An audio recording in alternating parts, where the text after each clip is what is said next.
तीसरा लड़े थे गौरव से, हम लड़ेंगे जोरों से।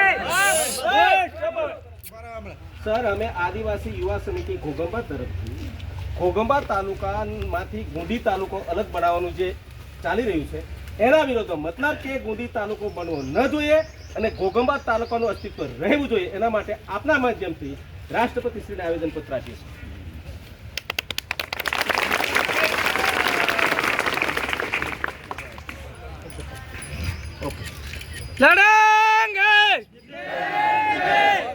હવે આજ રોજ આપ બધા ટૂંકી નોટિસમાં વોટ્સઅપ ને ફેસબુક ના માધ્યમથી અહીંયા પધાર્યા. દરેકનો આદિવાસી યુવા સમિતિ તરફથી હૃદયથી આભાર માનું છું. હરેક વખતે સત્યની લડાઈમાં આ રીતે તમારું કામ છોડી અને આહવાન થાય તો કોઈ પણ રાજકીય પક્ષાપક્ષી કર્યા સિવાય સત્યની લડાઈમાં જરૂર આવશો ને. ઘોગંબા તાલુકાનું અસ્તિત્વ રહેવું જોઈએ ને. ગુંદી તાલુકો બનવો જોઈએ.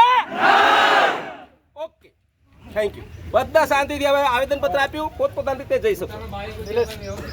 અને ભાઈ ટ્રાફિકને અડચણરૂપની શાંતિથી બાઇકો લઈ